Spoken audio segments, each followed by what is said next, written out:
This is the continuing story of Peyton Place.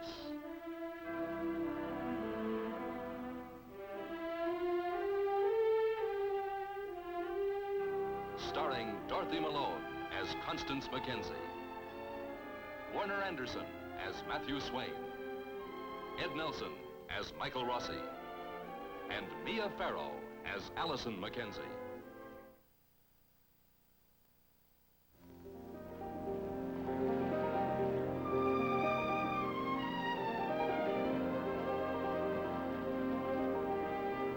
When Michael Rossi rented the beach house, he wasn't concerned about its history.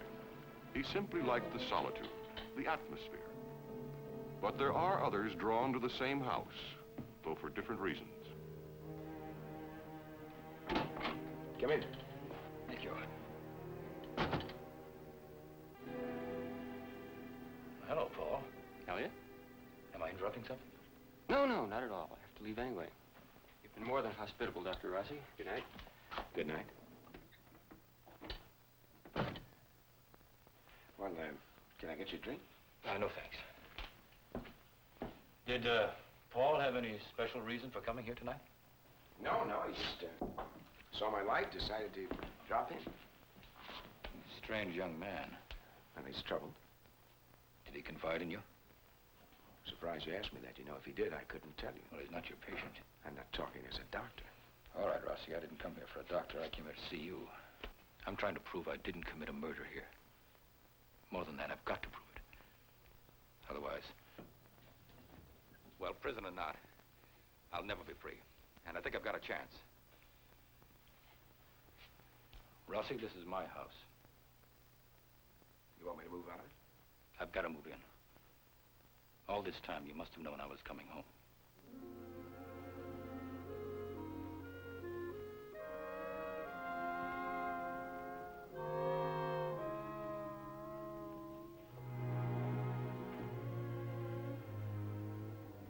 Hello, Les.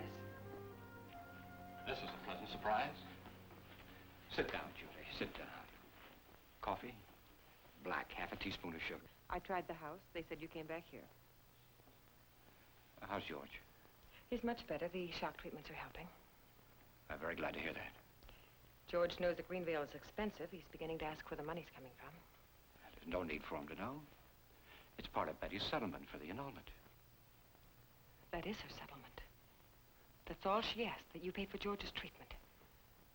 What are you asking of her, Les? I don't understand. I'm talking about that private detective's report. Rod shouldn't have told her. I only showed him the report so he'd understand. So he'd stay away from her. That is what you wanted, isn't it? But of course it is. They made a mistake. They agreed to erase it. It's better for all concerned. Were you concerned about Betty when you showed Rod that report? I wouldn't have shown it to anyone but Rod. But the fact that you kept it. Now, wait a minute, Julie.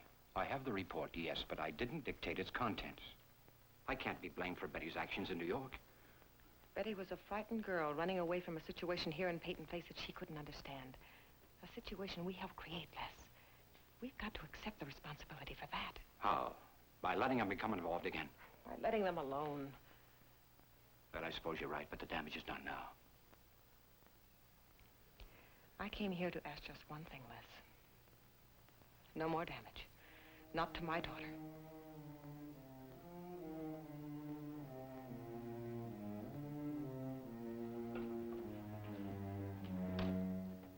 These are the last remaining copies of the report. Now you can forget him. Thank you. It's over with, Julie. Now let me see you smile. No, Les. That's over, too. Goodbye.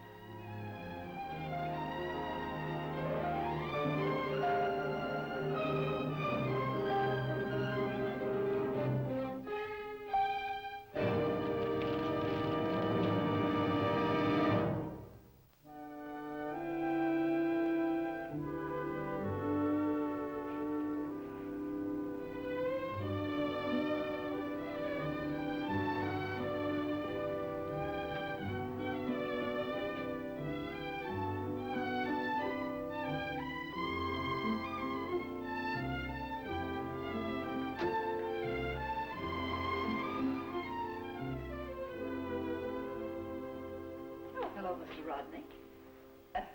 Mrs. Harrington's here already. Excuse me? I guess I'm a little early. No, I was late. Well, it's been a long, cold day, hasn't it? Is that meant to be very profound? No. I just felt the situation needed a little idle conversation, that's all. I wouldn't know. I've never been in this kind of situation before. Well, my apologies. Only I don't really think we should talk about sincerity, do you? I don't see any reason to talk at all. No, you didn't see any reason to talk when you got back from New York, either. Suppose I'd told everything, Rodney. Then you and your father wouldn't have any nice detective stories to read. Is that supposed to be funny? Not at all. I'm here to sign a paper, not to make you laugh. That guy in New York.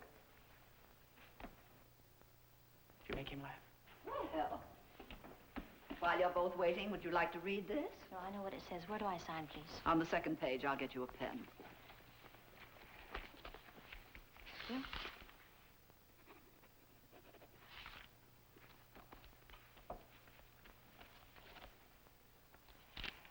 The annulment hearing is scheduled in Judge Whitley's chambers. Thank you. Oh, Mr. Dowell. George? Yes. Hi, Rod, Betty. Sit down.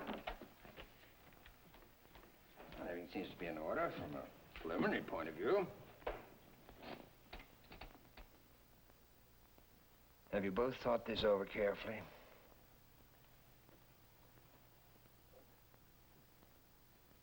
Are you sure you want to go through with this?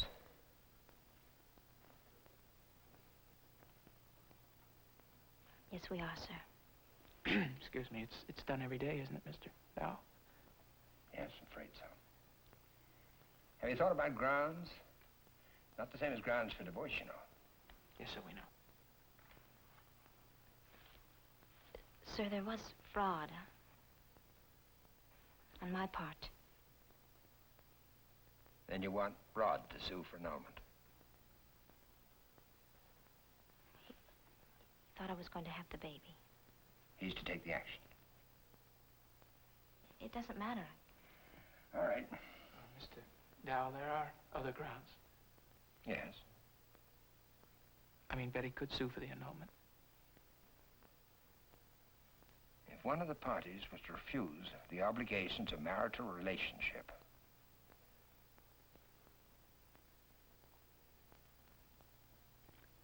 Sir, I did. It's true.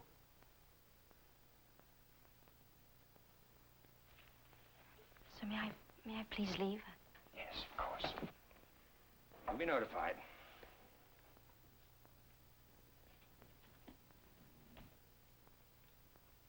Betty.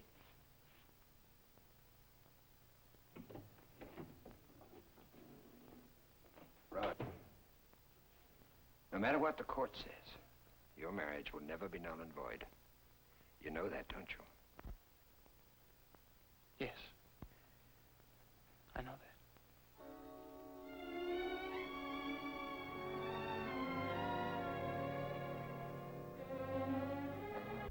Oh,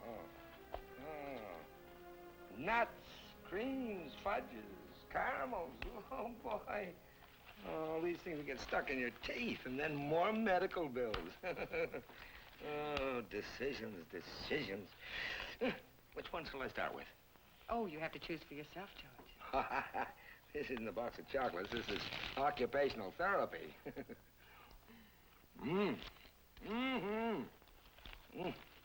Thank Betty for me, will you?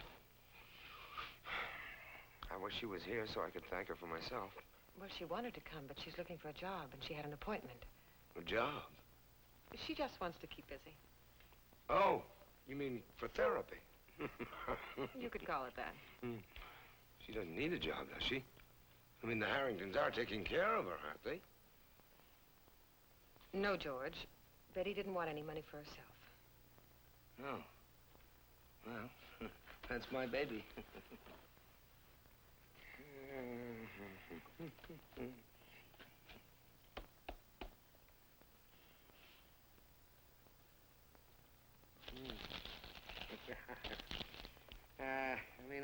want her to become one of those career girls. You know? When I get back, I'm going to try and see that she gets everything she deserves. I got plans. They're not big plans, you know, like before. I mean, I realize I've got to take it easy and start slowly. You've got to walk before you run. And the doctors here are going to see that it's just that way. They're going to send me home for a little trial visit. A visit, George? Yeah, sort of a little vacation from here, you know? Well, have they talked to you about coming home? Well, no, but they had described to me how it'll work. Nothing definite? No, nothing really definite, but I know they're thinking about it.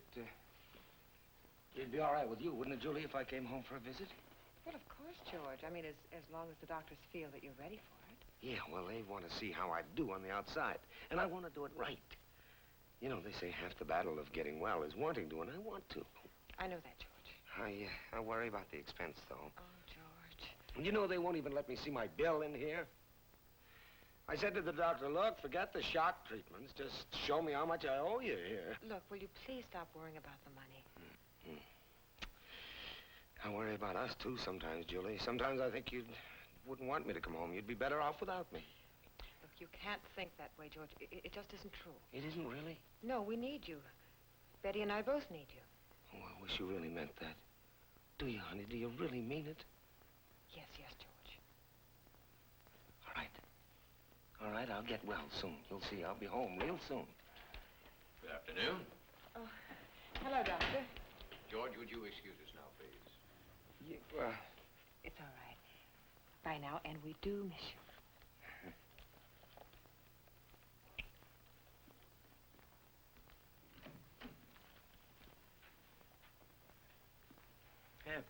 Have some candy.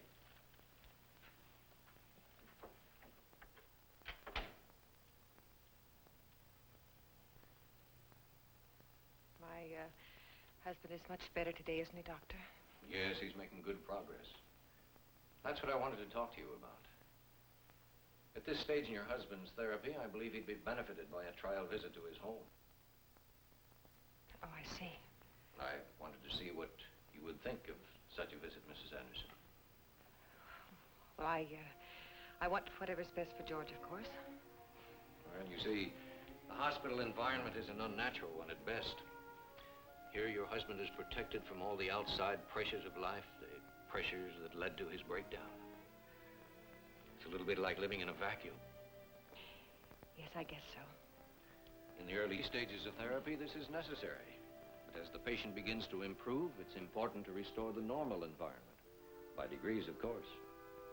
And, when do you think he will be ready for this trial visit? In a week or two, perhaps, if he continues to make progress. You don't think that's too soon? Not for your husband, Mrs. Anderson. You mean, is it too soon for me? Well, your attitude when he comes home will be extremely important. Not just what you say and do, but your inner attitude.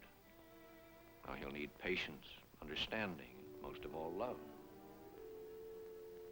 Are you able to give him that kind of help, Mrs. Anderson? I'm not sure, Doctor.